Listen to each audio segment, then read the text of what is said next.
Bom dia, irmãos. E eu sei que para você, como para mim, estar na casa do Senhor é um privilégio, né? E eu sei que algumas pessoas hoje estão alegres, mas tem algumas pessoas que já estão tristes. Eu não sei. Dentre elas, o Samuel, a Nara, Neide, o Paulo. Mas, Nara, vem aqui, deixa nós orarmos. A Nara vai voltar para casa agora, depois de um período, né? Vai lá para o Macapá. E Samuel está triste, tadinho. Vamos orar. Mas tem sido uma benção para nós ter você aqui, tá bom, Nara? E uma pessoa que tem conquistado o nosso coração. Isso é especial, viu? Vamos orar, irmãos, por nossa irmã. Deus, obrigado por o tempo que o Senhor permitiu que Nara estivesse conosco. E pedimos a tua bênção para o retorno dela, para o convívio junto à sua família, como também para os estudos que ela pretende concluir. Pai, que o Senhor aguarde e que o seu retorno seja regado com a sua graça, com as tuas bênçãos. Também ajude a Nara, Samuel, na decisão que eles têm tomado, que eles possam glorificar o Senhor em cada dia, em cada momento de suas vidas. Dirige a vida deles, orienta-os em nome de Jesus. Amém. Leva um abraço lá para o pastor Custódio. Quem quer mandar um abraço para o pastor Custódio? E também para a esposa, né? Ela vai levar e vai ter que abraçar bastante lá. Muito bem, irmãos. Vamos orar nesse momento e pedir que Deus esteja falando ao nosso coração. Querido Pai, estamos diante do Senhor,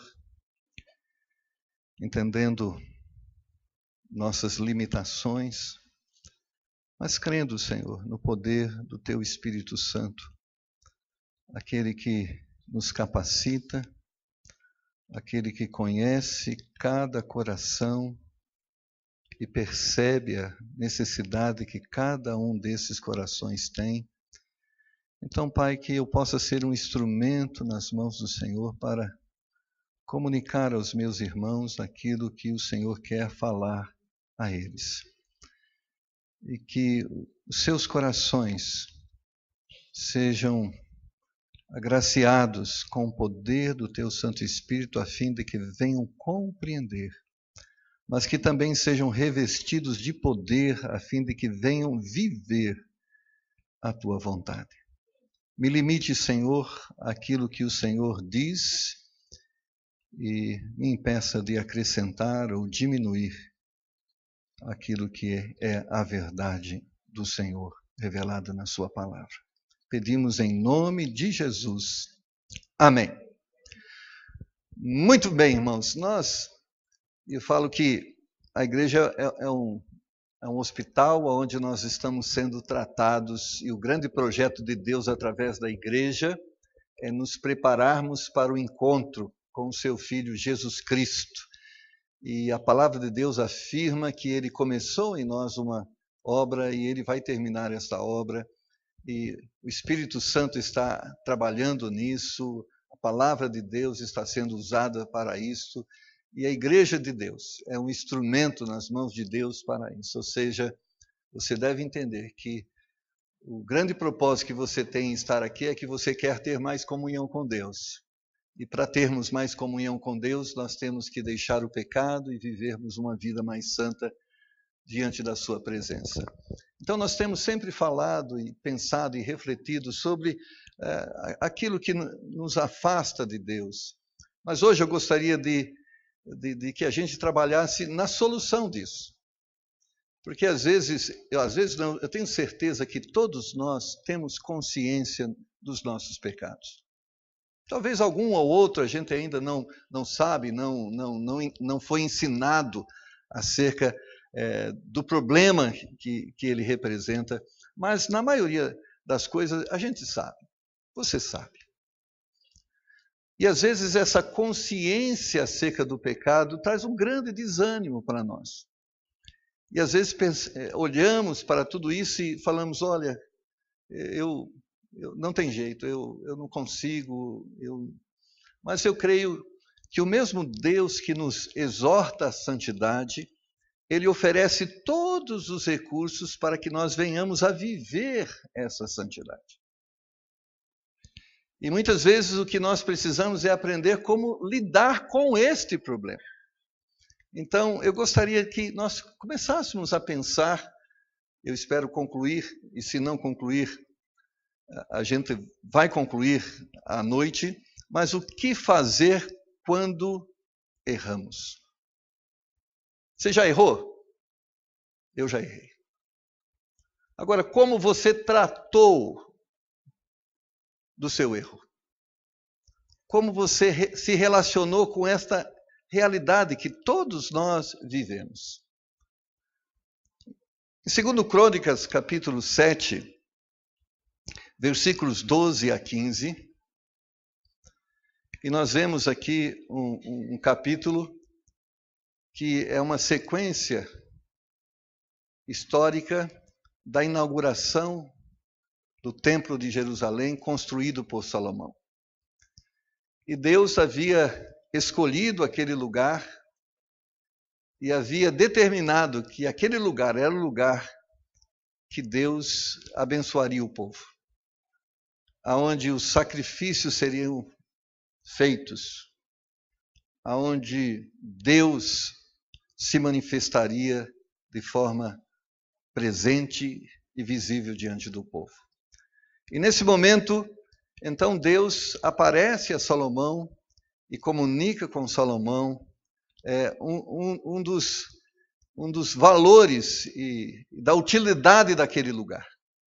E ele começa dizendo no versículo 12, e o Senhor apareceu de noite a Salomão e disse-lhe, ouvi a tua oração e escolhi para mim esse lugar para a casa de sacrifício. É interessante que o texto diz, ouvi a tua oração. Eu creio que Salomão, depois de ter construído o templo, ele disse, olha Deus, a construção é bonita, mas se o Senhor não estiver presente, se o Senhor não reconhecer aqui como casa do Senhor, nada disso tem valor. Então eu peço que o Senhor reconheça esta construção que nós edificamos como tua casa e que o Senhor venha se manifestar nessa casa. Então Deus diz, eu ouvi sua oração. E eu quero agora falar para você, eu reconheço essa construção e eu vou dar o título a ela de minha casa, a casa do Senhor. E ele começa dizendo, também continua dizendo, se eu fechar os céus e não houver chuva, ou se ordenar aos gafanhotos que consumam a terra, ou se eu enviar a peste entre o meu povo, e se o meu povo, que se chama pelo meu nome, se humilhar e orar, e buscar a minha face, e se converter dos seus maus caminhos, então eu ouvirei dos céus e perdoarei os seus pecados e sararei a sua terra, e agora estarão abertos meus olhos e atentos meus ouvidos à oração desse lugar. Então Deus estava dizendo a Salomão, Salomão, as pessoas vão viver, eu vou ensiná-las a viver em obediência à minha lei, aos meus princípios, mas elas poderão errar. E Salomão, esse erro pode trazer sobre ela o juízo, o meu juízo sobre elas. E esse juízo traz dor, ele traz sofrimento. Mas se essas pessoas que errarem, elas tratarem dos seus erros da forma correta, eu faço cessar o juízo e retorno agora a ter comunhão com eles, não mais como Deus de justiça e juízo, mas como Deus abençoador. Mas Deus fala do problema, ou seja, de que nós estamos sujeitos ao pecado, mas Deus também fala como nós devemos tratar o pecado quando ele ocorrer na nossa vida.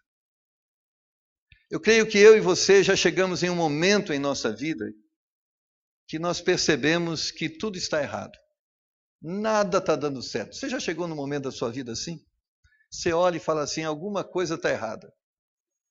Nada está dando certo. A vida está indo de mal a pior. E nesse momento, você também reflete e fala, certamente eu fiz alguma coisa errada. Eu andei por caminho errado, eu fiz escolhas erradas e agora eu estou nessa situação. A Bíblia afirma, irmãos, que nossos pecados trazem consequências e nós precisamos reconhecê-los como o único problema que nos afasta de Deus e as bênçãos de Deus.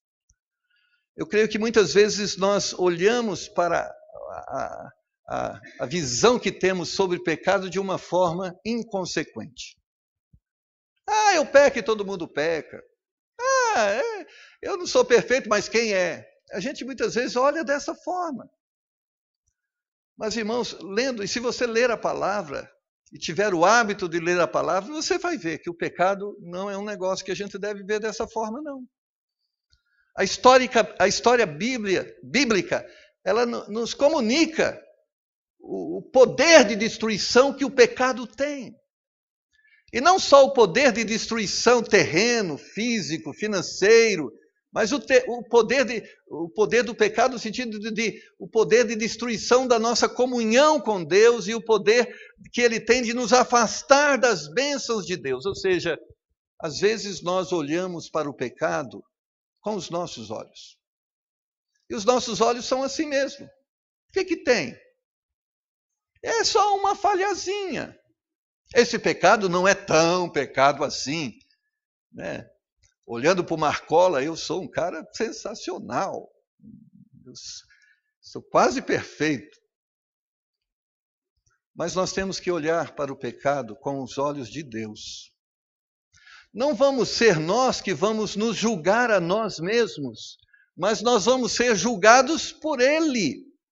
Não são nossas leis que estabelecem valores, é a lei dele que estabelece valores. Então, um dia eu e você vamos estar diante dele. O que vai valer é o que ele pensa e não o que você pensa sobre o pecado. Então, nós devemos olhar para esse problema que tirou Adão e Eva do paraíso, esse problema que hoje faz com que o inferno seja habitado por multidões, milhares de milhares de pessoas. Nós devemos olhar para o pecado como um problema sério.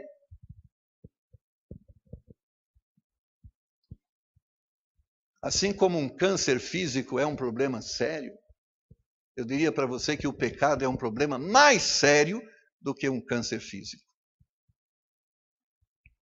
Porque o pecado, além de nos destruir nesse mundo terreno, ele tem o poder de nos condenar a uma eterna destruição. Lamentações de Jeremias, capítulo 3, versículo 39, o profeta diz: de que se queixa, pois, o homem vivente?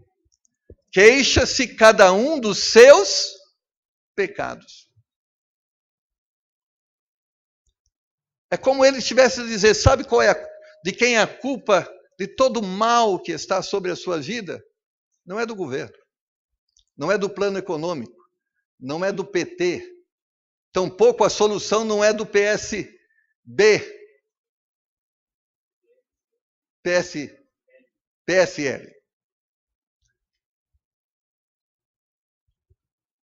O problema é seu.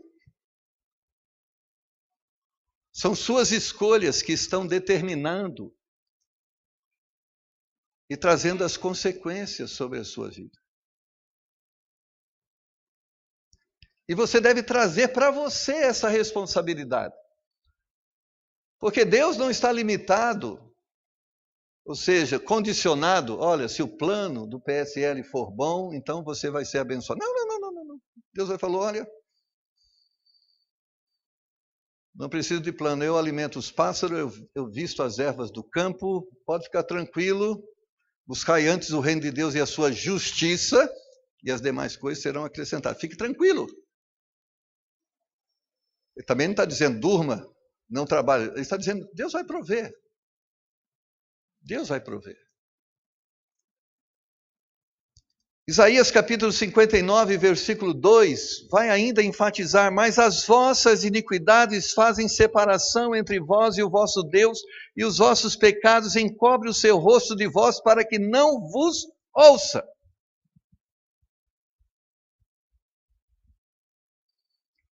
A Bíblia diz que o pecado é uma parede que nós erguemos através dos nossos atos, que nos separam de Deus. Entenda-se separar de Deus, separar-se das bênçãos de Deus, da vida que emana através desse Deus.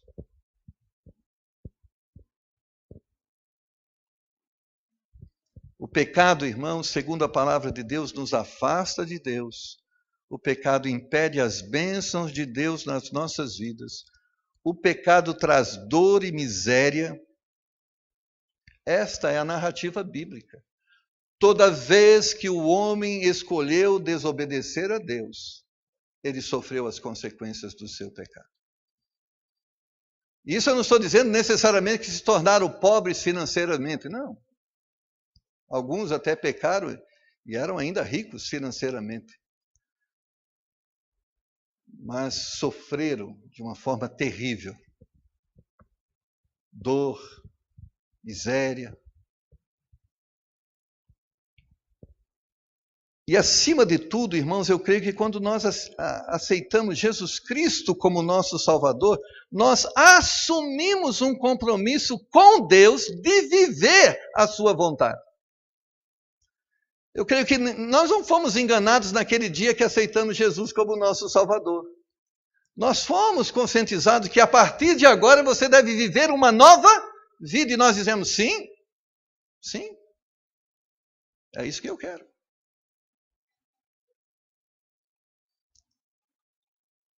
Então nós temos que tratar pecado como pecado.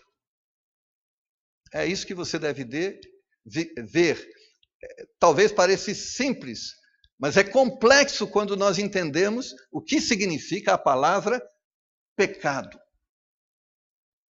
E nós poderíamos resumir que pecado é tudo aquilo que nós fazemos que é contrário ao propósito que Deus teve quando nos criou. Essa é a melhor forma. Deus nos criou para a sua glória e o pecado, através do pecado, nós não mais glorificamos Deus através das nossas vidas. Deus nos criou para a verdade, para a integridade, e agora, por causa do pecado, nós não vivemos mais esse propósito na nossa vida. Mas a pergunta é, o que fazer? E a gente precisa saber reconhecer e tratar esse problema na nossa vida. Eu gostaria que nós agora andássemos nessa direção. O que fazer com o meu pecado? O que fazer agora quando eu percebo que as minhas escolhas foram erradas? E que agora eu estou sofrendo as consequências dessas escolhas. E minha vida é vazia, é triste. Apesar de eu ser um salvo, nada está dando certo na minha vida. Davi disse que ele foi novo e era velho e nunca viu um justo mendigar o pão. E hoje, como justo, eu estou mendigando o pão.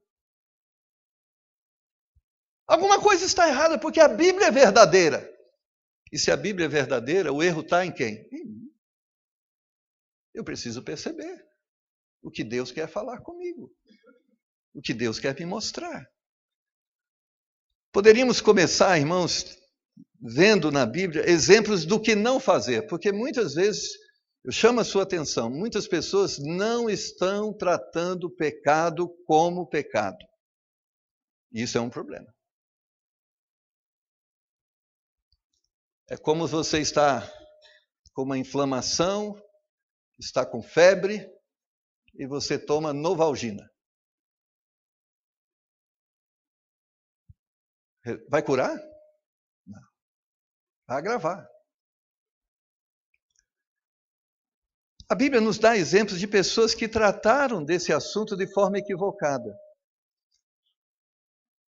Em 1 Samuel capítulo 15, versículo 30, é um exemplo de pessoas que tratam o pecado assim: esquece o que passou e vamos em frente.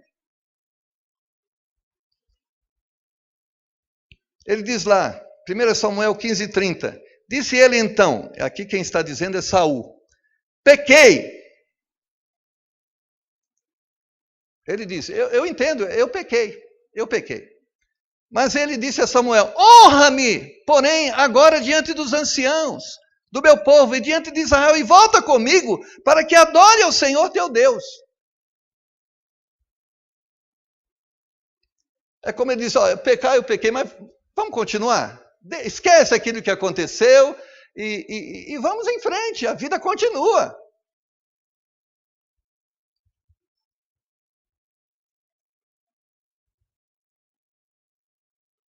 Muitas vezes conflitos, vou dar um exemplo de conflito conjugal. Houve atitudes erradas, ações erradas, palavras erradas, causou um mal terrível, aborrecimento, tristeza, mágoa, decepção. Aí o cônjuge chega assim, querido, vamos fazer uma coisa, esquece o que passou e vamos agora em frente. Viver uma nova vida. Se nós não tratamos do problema, vamos seguir em frente e o problema vai aparecer de novo.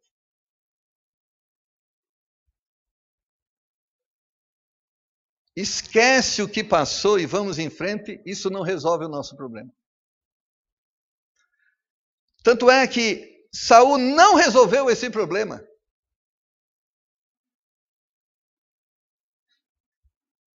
Tem outros, segundo Gênesis capítulo 3, versículo 12. A culpa não é minha.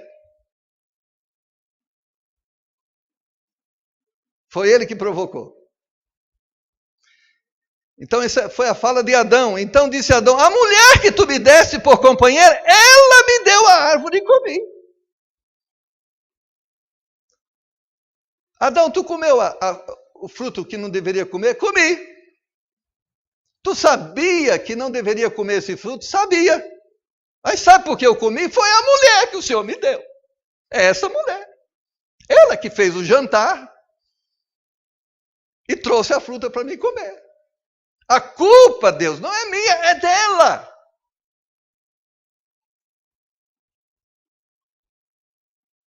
Eu não sei o que as pessoas estão fazendo à sua volta, e elas podem estar escolhendo o inferno.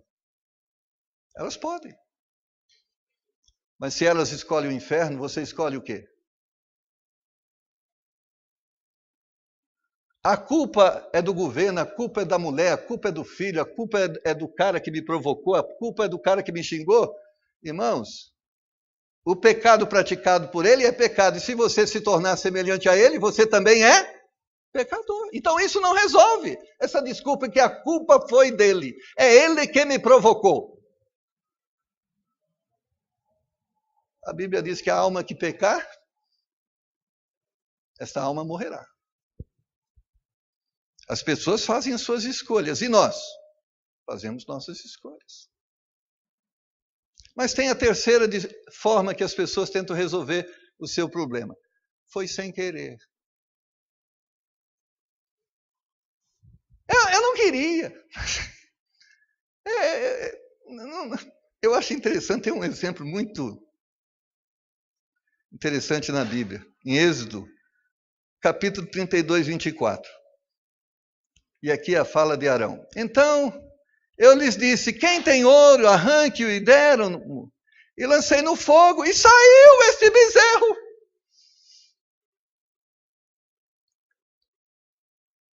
Não foi eu, saiu. A coisa aconteceu, foi sem querer. Sabe aquele palavrão que você diz? Você fala, foi sem querer. Sem querer, não. Estava no seu coração. Se não tivesse no seu coração, não saía. Porque você usa aquilo que você tem no arquivo. E o problema é que está lá no arquivo. Não vem de outra pessoa, vem de dentro de você. A Bíblia diz que a boca fala do que o coração está cheio. Então essa coisa que foi sem querer, olha, eu te xinguei sem querer. Não. Olha, eu briguei com você sem querer, eu não queria brigar. Isso é, como diz o outro, isso é desculpa para boi dormir. Né? Isso não resolve o nosso problema. Mas tem também uma outra desculpa. Eu não sabia que ia dar nisso. Eu fiz, mas eu nem sabia que a consequência seria esta. E essa aqui tem uma história interessante, um exemplo interessante, que foi o do Judas, lá em Mateus 27:3. Mateus 27:3. Então Judas, o que o traíra, vendo que fora condenado, trouxe arrependido as 30 moedas de prata aos principais sacerdotes e aos anciões. Judas olhou e falou assim: rapaz, o que eu fiz? Entregar Jesus eu entreguei, mas eu pensei que ele seria absolvido. Eu não achava que as pessoas iriam condenar ele. Traí, eu traí, mas eu não sabia que ia dar nisso. Trair uma pessoa é coisa correta? É certo? Então, às vezes, a gente olha para os nossos atos e acha que não vai dar em nada. Todo pecado traz consequência. Escreve isso. E se não traz diante dos homens, traz diante de Deus. E é pior. É pior.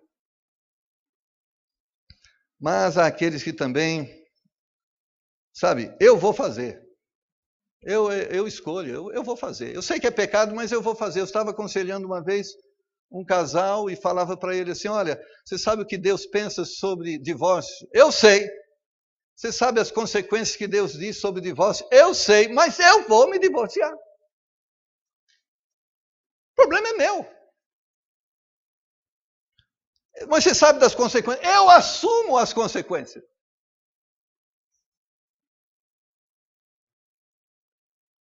A gente não sabe com o que a gente está lidando. Aliás, a gente não sabe com quem a gente está lidando.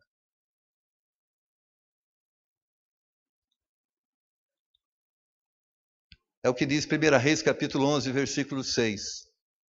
Assim fez Salomão o que parecia mal aos olhos do Senhor, e não perseverou em seguir ao Senhor como Davi, seu pai. Salomão sabia o que era, o que agradava a Deus? Sabia ou não? Sabia. Salomão sabia. Mas a Bíblia diz o quê? E fez Salomão, mesmo sabendo, ele ele fundiu ídolos e trouxe idolatria para Israel, mesmo sabendo que aquilo não podia ser feito. Ele fez uma escolha: eu vou fazer. Agora, nós escolhemos o que fazemos, mas não escolhemos as consequências que vêm dos nossos atos.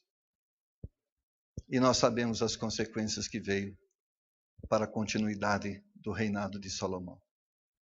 Um reino dividido e os filhos dele terríveis. Terríveis. Mas eu vou ainda falar sobre outra forma que as pessoas escolhem daquela forma. Quando apertar, eu peço perdão. Sabe aquela coisa assim? A pessoa nem está lendo a Bíblia, a pessoa nem está orando, a pessoa nem está vindo da igreja, culto de oração não é importante. Aí daqui a pouco a água chegou no pescoço. Aí o que a pessoa faz? Por favor, Deus, por favor, por favor, por favor. Não faço mais. Qual acordo que o senhor quer que eu faça? Se eu assino, me dá aqui. Eu assino agora. Só me abençoa, por favor, por favor, por favor. Aí passou, veio a benção, o que a pessoa faz? Aí esquece. Aí apertou de novo. Senhor, por favor, irmão, ore por mim, eu estou passando por problema. Irmão, por favor, clama ao Senhor. Senhor, tem um papel para assinar, assino. Qualquer coisa, o que eu prometo? Vem na igreja todo domingo. Venho quarta-feira. O que o senhor quer que eu... Leio a Bíblia o ano inteiro. Eu faço, orar de manhã, vou fazer tudo o que o senhor quer. Aí é abençoado. Aí faz. Volta tudo de novo. Isso é igual a gangorra. Ora no céu, ora no inferno. Ora no céu, ora no inferno. Ora no céu, ora no inferno. Não decide. Tem um exemplo na Bíblia? Tem. Era o faraó, Êxodo 9, 27, Êxodo 10, 16. 9, 27 diz assim: então o faraó mandou chamar Moisés e Arão e disse-lhe: esta vez pequei. O Senhor é justo, mas eu e o meu povo indo. A corda apertou. O negócio estava feio. O povo estava sofrendo. Aí, faraó, chama Moisés. Moisés, eu pequei. Tira, pede para Deus impedir a praga. Pede para Deus tirar essa praga. Eu vou deixar vocês ir. Aí Moisés pedia, a praga sumia. E faraó, não vou deixar não. Aí o negócio apertou de novo. Veio outra praga. Aí lá Êxodo 10, 16, novamente, faraó chama Moisés e Arão. Pequei contra o Senhor vosso Deus e contra vós. Peça a Deus para tirar a praga. Moisés dizendo, faraó, esse negócio é sério.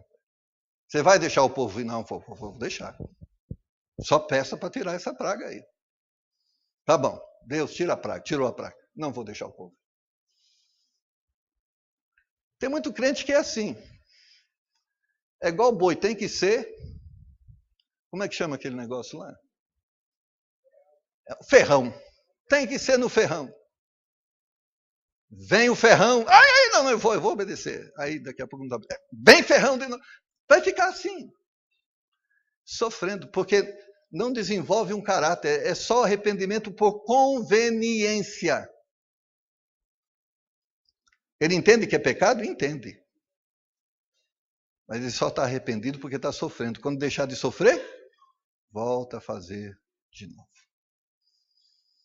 Amados irmãos, nós sabemos que cada um desses exemplos que nós temos, essas atitudes que eles tiveram, não resolveram seus problemas. Por outro lado, agravaram seus problemas. Nenhuma dessas formas que eles utilizaram, a culpa é dela, foi sem querer. Nenhuma dessas formas resolveram. Eles continuaram no pecado e continuaram sofrendo as consequências do pecado. E na maioria dos casos, foi agravado as consequências do pecado. O exemplo?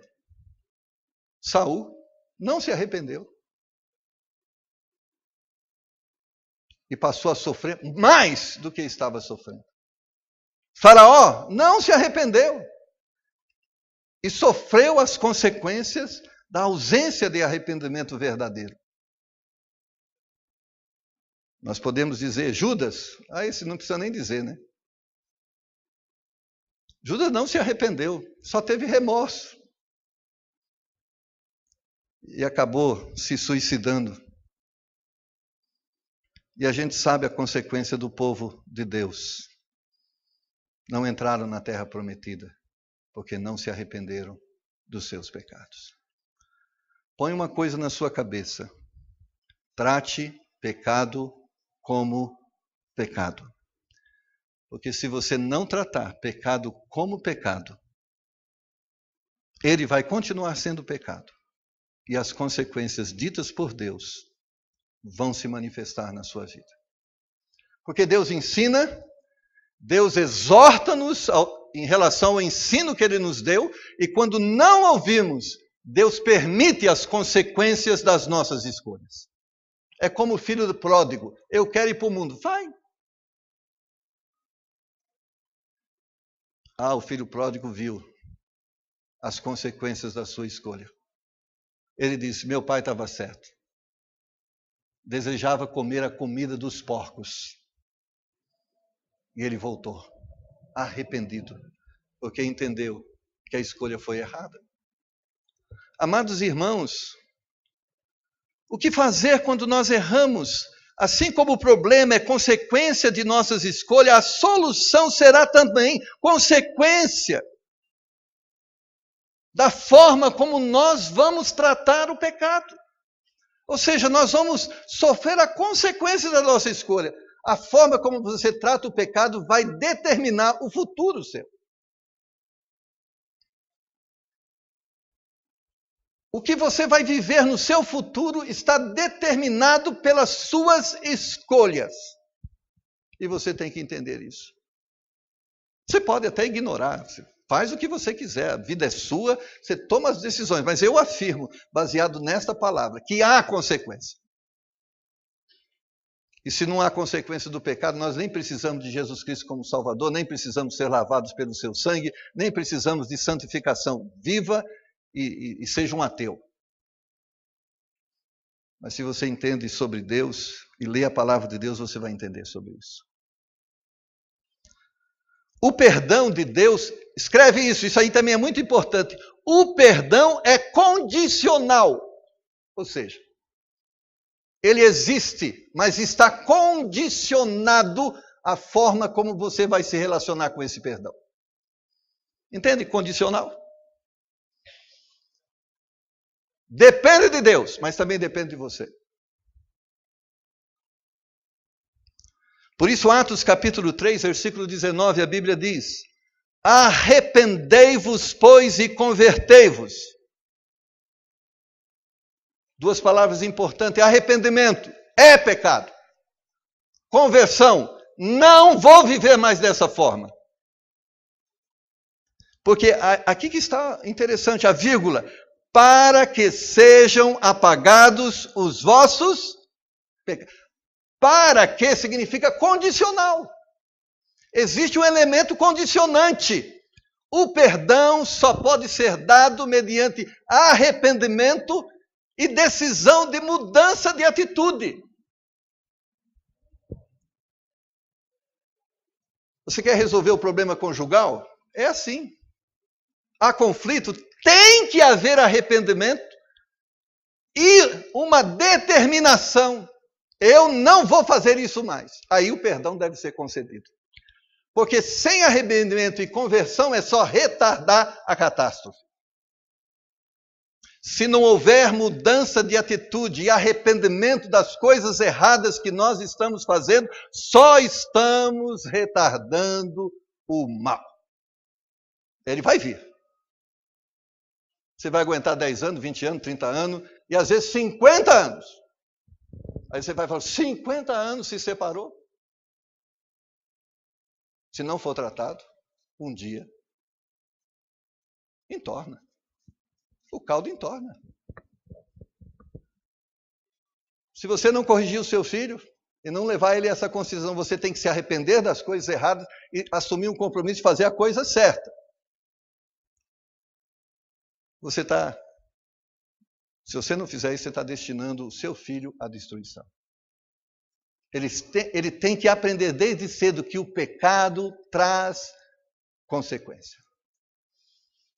E apanhar no bumbum é um exemplo, não a consequência, mas é um exemplo que nós damos pedagógico para dizer ele, tem consequência.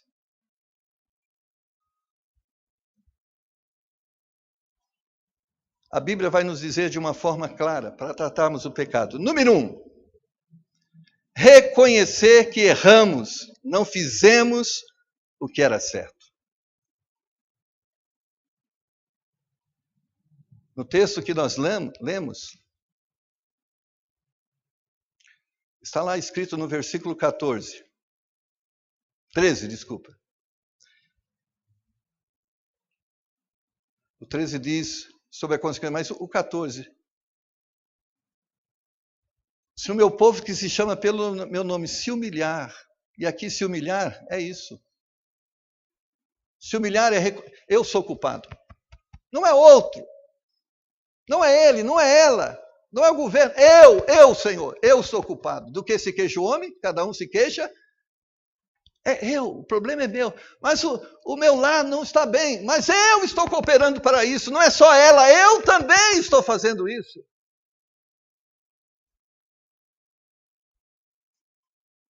Nós temos que reconhecer os nossos pecados. Mas o outro não reconhece, é problema dele. Ele vai dar conta a Deus e você vai dar também. Se ele não reconhecer, reconheça você. Reconheça você.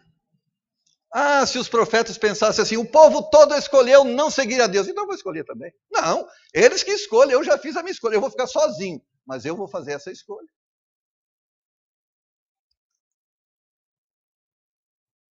Primeiro Samuel capítulo 15, versículo 30, falou sobre a escolha de Saul. Nós temos que ter uma escolha diferente da de Saul. Foi eu que pequei. Lucas capítulo 15, versículo 21 diz, falando sobre o filho pródigo, que revelou, que testemunha um genuíno e correto arrependimento. E o filho lhe disse: Pai, pequei contra o céu e perante ti, e já não sou digno de ser chamado teu filho. Eu sou pecador, eu sou um miserável pecador. Eu gastei o dinheiro que o Senhor me deu com mulheres, com bebida, com vida mundana. Eu errei. E o meu erro não me torna digno de pedir que o Senhor me reconheça como filho, porque o meu comportamento nem de filho é. Eu quero o seu perdão, mas aceito ser um jornaleiro. Jornaleiro. O mais baixo nível das pessoas que o Senhor tem no seu relacionamento. Eu não sou digno. A culpa é minha, não é tua. Nós temos que ter esse genuíno arrependimento, ou seja, diante de Deus, não com desculpas, não com outras palavras, dizer: Deus, eu pequei contra o Senhor. Eu pequei contra você, meu irmão. Humildade para reconhecer. Ele diz: pequei contra o céu, eu pequei contra Deus. Eu já pedi perdão a Ele, mas eu preciso pedir perdão ao Senhor, porque também pequei contra o Senhor. Se nós pecamos contra as pessoas, temos que pedir perdão a elas. E não importa se elas sejam crentes ou não. Mas a pessoa não é crente, eu tenho que pedir perdão a ela. Por outro lado, o seu pecado é mais grave ainda, eu acho. Porque você deu um mau testemunho de Deus para aquela pessoa que não é crente. E você deve pedir perdão a ela. Porque ela deveria ver você como cristão. E ela não está te vendo. E a Bíblia diz que é melhor não provocar escândalo. Mas se quer provocar escândalo, faça isso. Se mata. Que é menos amarra uma pedra de nó no pescoço, se lance no mar. Porque traz menos consequências. Porque quando nós pecamos contra pessoas que não conhecem a Cristo, nós trazemos dolo ao nome de Deus. Não é só o nosso nome, é o nome de Deus. Mas também, primeira coisa, reconhece, não fuja. Eu escapei de muita surra com meu pai. Eu não tinha esse entendimento, mas eu agi assim: você fez errado. Errei, pai, errei, eu sou errado. Eu mereço. Vou te bater. Não, eu mereço, pai, eu mereço. Tá bom, não vou te bater dessa vez, tá bom? Opa, graças. Eu creio que reconhecer, Deus usa de misericórdia quando agimos dessa forma. Mas o soberbo, Deus destrói. Deus humilha. Você pode se auto-humilhar, mas você pode ser humilhado por Deus. A segunda coisa, reconheça que os problemas são consequências de suas escolhas. Culpado não é a igreja, culpado não é o pastor, culpado não é o mundo, culpado não é você. Não é o sistema que te corrompeu. É você que aceitou a corrupção do sistema que foi oferecido a você. Olha o que diz 1 Crônicas 21, 16 e 17. E levantando Davi aos seus olhos, viu o anjo do Senhor que estava entre a terra e o céu, com a sua espada desembainhada na sua mão, estendida contra Jerusalém. Então Davi e os anciões, cobertos de sacos, se prostraram sobre os seus rostos. E disse Davi a Deus: não sou eu, porque disse que se contasse o povo? Eu mesmo sou o que pequei, e fiz muito mal, mas estas ovelhas, que fizeram? Senhor meu Deus, seja a tua mão contra mim, e contra a casa de meu pai, e não para castigo do teu povo.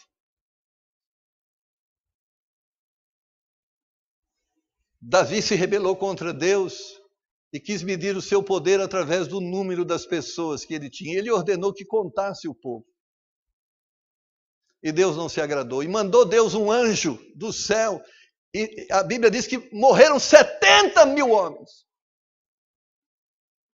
E Davi chega diante de Deus e diz: não foi eles, Senhor, que erraram, foi eu. Se existe alguém que tem que pagar, sou eu. Cobre de mim e não deles.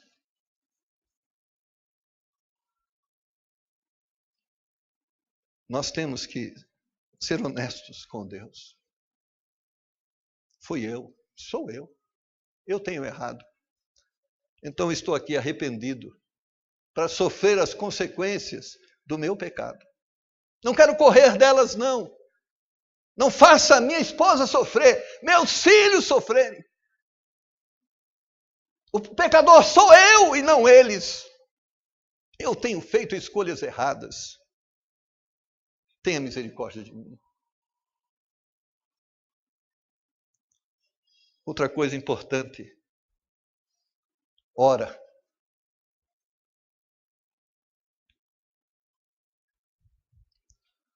1 Reis, capítulo 8, versículo 33 e 34. Quando o teu povo Israel for ferido diante do inimigo, por ter pecado contra ti, e se converterem a ti, e confessarem o teu nome, e orarem, e suplicarem a ti nesta casa, ouve tu, então nos céus, e perdoa o pecado do seu povo, a Israel, e torna-o a levar a terra que tens dado seus pais. Quando você pecar, sabe uma coisa? Com quem você deve conversar primeiro? Converse com Deus sobre essa situação. Ele é o juiz. Ele vê tudo. E o maior problema que você tem não é comigo. É com ele. Então você pecou, sabe uma coisa? Ore. Não peça ninguém para orar por você, não. Ore você mesmo. Vai lá diante de Deus. Se prostre diante dele. Deus, quero conversar com o Senhor sobre uma coisa. Sobre um problema que está acontecendo. Porque às vezes a gente foge, tem vergonha de assumir. Assuma diante de Deus. Converse com ele. Diga. Diga o que está acontecendo. Diga o que aconteceu. Eu tenho certeza, a Bíblia diz, eles confessam o teu nome e orarem e suplicarem a ti nesta casa. Então ouça, Senhor, e perdoe. E a Bíblia diz que Deus ouve a oração. Quando nós chegamos diante dele para conversar sobre qualquer assunto, inclusive este, ele quer conversar sobre isso conosco. Ele quer conversar. O maior interessado na nossa santidade é o próprio Deus que nos salvou. Ele tem interesse nessa situação, ele quer ajudar-nos e nos libertarmos desse problema. Converse com Deus. Tem muita gente assim, irmão, o que está acontecendo? Eu estou com a vida um pouquinho problemática, quando eu melhorar eu volto para a igreja. Não faça isso, não. Volte agora quando a vida está desarrumada. Converse com Deus, porque é assim que Deus vai resolver os seus problemas. O quarto, e buscar o meu nome, e buscar aqui, no verso 14 de 2 Crônicas 7, ele está dizendo assim, nós temos que entender que o único que pode resolver o problema do pecado se chama Jesus Cristo. Nós temos que buscar a solução, e a solução é confissão e crer que o sangue de Jesus Cristo, o seu Filho, nos purifica de todo pecado. É Cristo que nos purifica, é Cristo que nos liberta, é Cristo que nos faz nova criatura, e é Ele que precisamos buscar. Pastor Alexandre, me ajuda, eu pequei. Quem pode resolver o seu problema é Cristo. Vá buscá-lo. Vá buscá-lo. Ele é a solução. E buscar a minha face. Olha o que diz Isaías 31:1. Ai dos que descem ao Egito a buscar socorro, e se estribam em cavalos, e têm confiança em carros, porque são muitos, e nos cavaleiros, porque são poderosíssimos, e não atentam para o Santo de Israel, e não buscam ao Senhor. Não é a oração da igreja, do pastor, o óleo santo. É o Senhor que precisa ser buscado. Quinta coisa importante, verso 14. E se converter dos seus maus caminhos. Nós temos que, ao pedir perdão, ter decidido a viver de forma diferente. Antes de pedir perdão, você tem que ter decidido a viver de forma diferente. Querido, eu te ofendi, mas não quero ofender mais. Me perdoa, me dá uma oportunidade para mostrar para você que eu quero ser uma pessoa diferente. O perdão, sabe aquele perdão assim? Eu sou assim mesmo, se você quiser gostar de mim, tem que me aceitar como eu sou.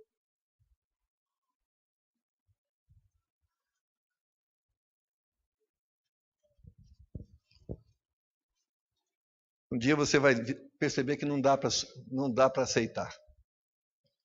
Porque se o pecado incomoda Deus, incomoda a mim também, incomoda você também. Vai incomodar os outros.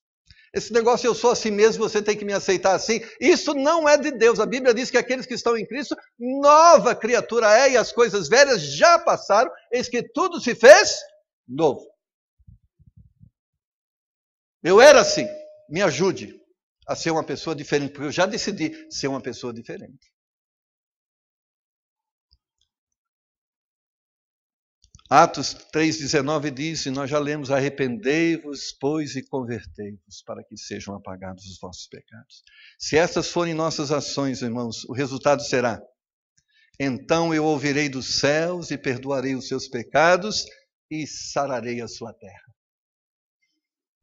Se você proceder desta forma, reconhecer o seu pecado, se você se arrepender dos seus pecados, se você orar, se você me buscar, se você converter-se dos maus caminhos e mudar de direção, então eu virei, perdoarei os seus pecados. E o perdão de Deus é maravilhoso. Sabe o que ele faz com o pecado? Lança no mar do esquecimento. Nunca mais falaremos sobre esse assunto. Está sepultado. Que graça! Que graça de Deus! Deus diz, não vou jogar mais na sua face. Não vou usar a cara, tá? Não vou jogar mais. Esquece. Perdoado. Vamos cravar na cruz. Vamos colocar na conta de Jesus. Ele vai pagar. Ele já pagou, esquece. Vamos viver para frente. E olha a bênção. Sararei a sua terra. Sabe aquela maldição que está te acompanhando? Nada dá certo.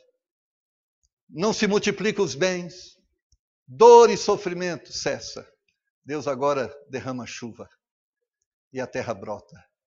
E Deus faz com que esse brotar seja abundante, abençoador. Quando nós tratamos o pecado da forma que devemos tratar, o que nós ganhamos com isso? O perdão de Deus e a bênção de Deus. Mas muitas pessoas não estão buscando o perdão de Deus e as bênçãos de Deus. E o que vai acontecer com elas? Viverão e continuarão vivendo as consequências dos seus pecados. Cesse a maldição do pecado na sua vida, se arrependendo, mudando de direção, orando, buscando a face do Senhor, suplicando o seu perdão, pedindo perdão a quem você tem ofendido. E se você fizer isso, Deus perdoa e faz cessar a dor. É assim que a palavra de Deus diz. Quero encerrar lendo 2 Samuel 12, 13.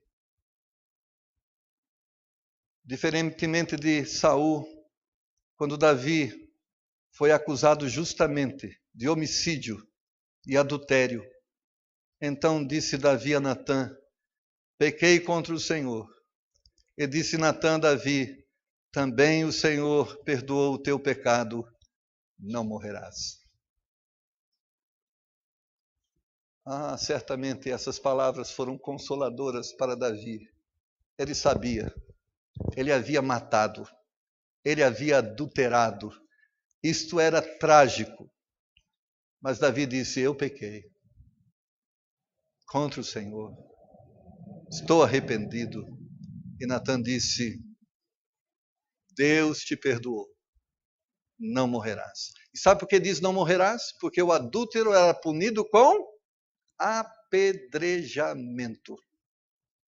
Era assim que a lei dizia: o adúltero deve ser apedrejado, deve ser morto publicamente.